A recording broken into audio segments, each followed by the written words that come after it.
Hello दोस्तों, नमस्कार। मैं हूं अरविंद कुमार और आप देख रहे हैं टीचर्स परीक्षा। दोस्तों, आज के 20 जी के एमसीक्यूज हैं जो इस प्रकार से हैं। एक एक करके हम लोग क्वेश्चन को देखेंगे। बहुत ही इंपॉर्टेंट क्वेश्चन है दोस्तों। चैनल पर नए हैं तो सब्सक्राइब करके बेल आइकन जरूर दबा लीजिएगा दोस्तों। चलिए प्रश्न शुरू करते हैं। नियोजित बेदा बहाल अल्ट्रा मेगा पावर प्रोजेक्ट निम्नलिखित में से किस राज्य में है? तो दोस्तों, यह उड़ीसा राज्य में है दोस्तों। राइट आंसर हो जाएगा ऑप्शन बी। दूसरा है गुरु शिखर। शिखर जो है निम्नलिखित में से किस राज्य में स्थित है? जो शिखर का नाम है दोस्तों गुरु शिखर, ये शिखर जो है निम्नलिखित में से किस राज्य में स्थित है? तो दोस्तों, यह राजस्थान में स्थित है। तो राइट ऑप्शन हो जाएगा ऑप्शन सी। तीसरा है इंद्रावती जल विद्युत परियोजना किस भारतीय राज्य में स्थित है? तो दोस्तों, यह उड़ीसा में स्थित है। उड़ीसा में स्थित है दोस्तों।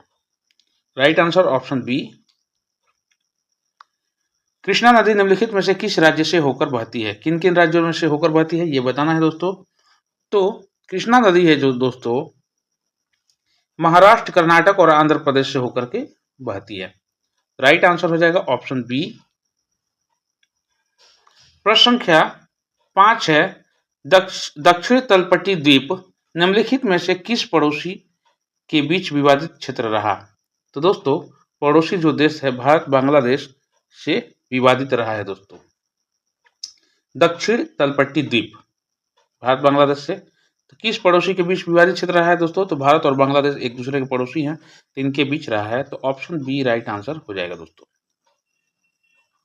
प्रश्न संख्या 6 दोस्तों, निम्नलिखित में से कौन सा ओक टसर उद्योग शुरू करने वाला पहला भारतीय राज्य था?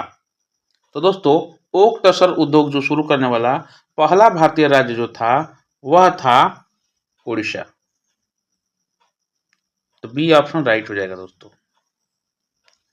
सातवां है तुंगभद्रा बहुउद्देशीय परियोजना कर्नाटक और आंध्र प्रदेश के बीच एक संयुक्त उद्यम है जो किस नदी के किनारे स्थित है, जो इसकी सहायक नदी के रूप में कार्य करती है दोस्तों। तो जो सहायक नदी के रूप में कार्य करती है दोस्तों वह है कृष्णा नदी। तो ऑप्शन ए राइट हो जाएगा आंसर। आठवां है निम्नलिखित में से कौन पश्चिमी बिहार के सासाराम और रोहतास से लेकर राजस्थान के चित्तौड़गढ़ तक फैला हुआ है? तो दोस्तों, यह है विंध्य प्रणाली। यह इतना दूरी तक फैला हुआ है दोस्तों। राइट आंसर हो जाएगा ऑप्शन बी दोस्तों। दोस्तों, चैनल पर नए हैं तो सब्सक्राइब करके बेल आइकन जरूर दबा लीजिएगा दोस्तों, और लाइक और शेयर जरूर करिएगा दोस्तों। प्रायद्वीपीय भारत से संबंधित भारतीय तट के भागों का अंडमान निकोबार और लक्षद्वीप समूह से संबंधित भागों से लगभग अनुपात क्या है? तो दोस्तों, इंपॉर्टेंट क्वेश्चन है दोस्तों।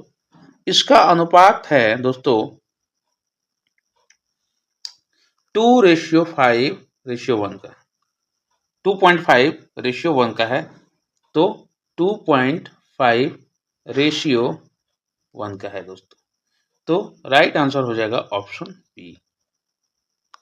10वां है भारत के सबसे बड़े मैंग्रोव वनों में से एक पीचवरम मैंग्रोव वन में स्थित है। तो दोस्तों, किस राज्य में स्थित है ये आपको बताना है। तो यह तमिलनाडु राज्य में स्थित है दोस्तों। तो ऑप्शन ए राइट आंसर हो जाएगा दोस्तों।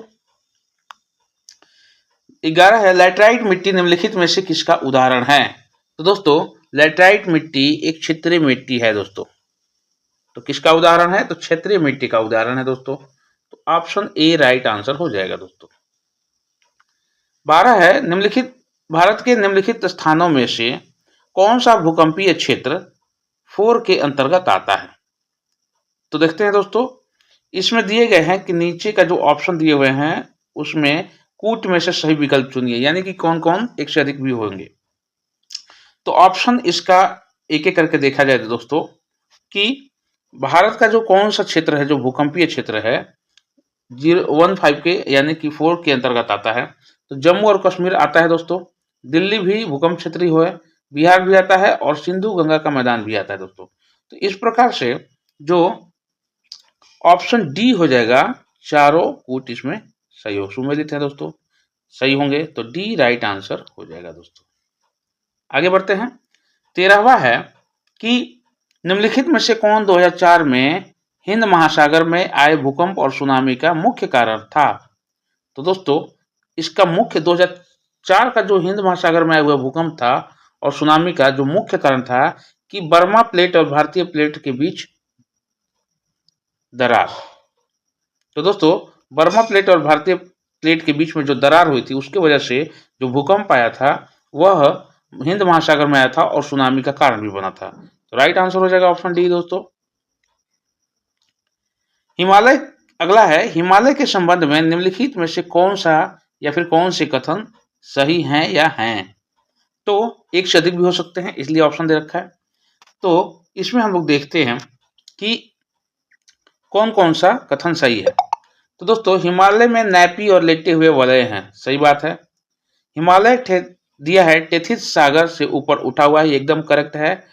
ओरोजेनी तृतीय युग में हुई थी। ओरोजेनी जो हुई थी तृतीयक युग में हुई थी। तो ये भी सही है, ये भी सही है, ये भी सही है। तो तीनों ही सही है। तो इसका मतलब कि ऑप्शन डी हमारा करेक्ट आंसर रहेगा। ऑप्शन डी राइट आंसर रहेगा उपरोक्त सभी। 15वां प्रश्न है, निम्नलिखित में से कौन सा राज्य और उसकी सबसे ऊंची चोटियों का मिलान सही है?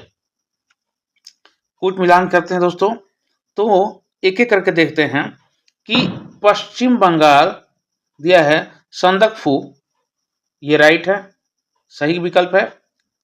तमिलनाडु दोड्डा बेट्टा, ये भी सही है। केरल में अनमुदी है, ये भी सही है चोटिया। और महाराष्ट्र में कल सुबाई भी है। तो दोस्तों इस प्रकार से ऑप्शन जो डी होगा 1 2 3 4 सही हो जाएगा दोस्तों। राइट आंसर हो जाएगा ऑप्शन डी। ये सभी प्रश्न इंपॉर्टेंट है दोस्तों, प्रतियोगी परीक्षाओं में आने वाले प्रश्न हैं। 16 है, निम्नलिखित में से कौन से हिल स्टेशन हिमाचल प्रदेश राज्य में स्थित है? कौन से हिल स्टेशन? तो दोस्तों ऑप्शन देखते हैं एक एक करके। हिमाचल प्रदेश के हिल स्टेशन कौन है? चैल हिल स्टेशन है, डलहौजी भी है और पालमपुर भी है और कुल्लू भी है। ये चारों हिल स्टेशन है हिमाचल प्रदेश राज्य के। तो डी ऑप्शन हो जाएगा right answer. 1 2 3 4 D option right होगा दोस्तों। आगे बढ़ते हैं। 17 है, अमीनी दीवी द्वीप और लकाडीव द्वीप निम्नलिखित में से किसके द्वारा अलग होते हैं? यानी कितने देशांतर से अलग होते हैं दोस्तों? तो ये है दोस्तों 11 डिग्री समानांतर से, 11 डिग्री समानांतर से अलग होते हैं दोस्तों। तो डी ऑप्शन राइट आंसर हो जाएगा दोस्तों। निम्नलिखित पठार को पूर्व से पश्चिम की ओर व्यवस्थित करें। तो दोस्तों सबसे पहले छोटा नागपुर का पठार आएगा, उसके बाद बघेलखंड पठार आएगा, उसके बाद दोस्तों बुंदेलखंड पठार आएगा और मालवा का पठार सबसे अंत में आएगा पश्चिम से, पूर्व से पश्चिम की ओर, तो पश्चिम में आएगा। तो दोस्तों इस प्रकार से ऑप्शन सी करेक्ट आंसर हो जाएगा दोस्तों। सी ऑप्शन राइट आंसर रहेगा। 20वां प्रश्न दोस्तों, निम्नलिखित में से कौन सी नदियां आमतौर पर ढलान की सामान्य दिशा का अनुसरण करती है? यानी कौन सी नदियां आमतौर पर ढलान की सामान्य दिशा का अनुसरण करती है? तो दोस्तों अनुवर्ती जो नदी होती है वह ढलान की सामान्य दिशा का अनुसरण करती है। तो राइट आंसर ऑप्शन बी हो जाएगा दोस्तों। ये थे हमारे 20 जो जीके के प्रश्न। और यदि चैनल पर नए हैं तो चैनल को सब्सक्राइब करके लाइक कमेंट जरूर करिएगा दोस्तों। चलिए मिलते हैं अगले वीडियो में, तब तक के लिए जय हिंद जय भारत।